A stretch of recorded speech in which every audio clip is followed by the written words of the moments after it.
tenniscricket.in, India's first tennis ball cricket website.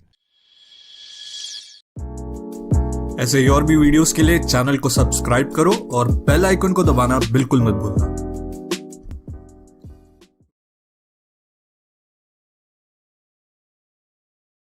आणि त्याचबरोबर धावसंख्येला आकार देखील मिळतोय 14 धावा स्कोर कार्डवर।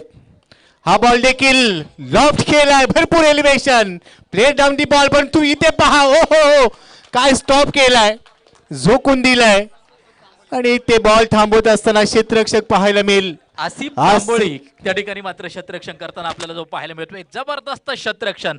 कदाचित चेंडू निसटला असता तर सीधा सीमारेषेच्या बाहेर असता। आसिफ तांबोळी अप्रतिम क्षेत्ररक्षण सीमारेषेच्या लगत। पण आपण पाहिली भारतीय स्पोर्ट्स कोल्हापूर टीमची। या दरम्यान मात्र आपण पाहतोय पुन्हा एकदा ऑफसाइडच्या दिशेला चेंडू जातोय, दुसऱ्या धावेचा प्रयत्न, चपळाईने दुसरी धाव पूर्ण केली जाते। धावफलक या 2 धावांच्या सहाय्याने पुढे जाऊन पोहोचताना आपल्याला पाहायला मिळत आहे 23 धावा धावफलकावरती आपल्याला जे पाहायला मिळत आहेत। बॉलला गोलंदाज प्रथमेश, राईट मोठी विकेट, माफ करा, डावखुऱ्याचा गोलंदाज, हा बॉल ऑन साइडला खेळलाय, बायडिश लॉंग ऑन मधून क्षेत्ररक्षक काऊ कॉर्नर रिजन मध्ये दाखल झाला, तिथे धावा मिळतात, एक यावी सिंगल मिळते।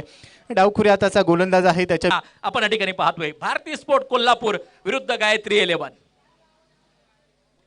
हा चेंडू आपण पाहतोय पूल केलाय, चेंडू पोहोचतोय सीमारेषेच्या बाहेर, गगनाला गवसणी घालणारा आणखीन एक गगनभेदी षटकार।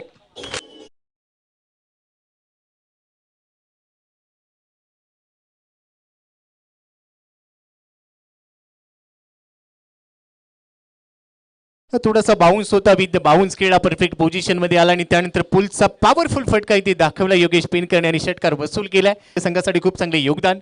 45 धावा स्कोर कार्डवर सलमानचा पुढचा चेंडू योगेशसाठी, हा बॉल देखील उडवलाय, बॉल हवेत, भरपूर elevation, player down the ball, इथे झेलचा अंदाज आलेला नाहीये, झेल निसटलाय, 2 धावा इथे मिळणार आहेत।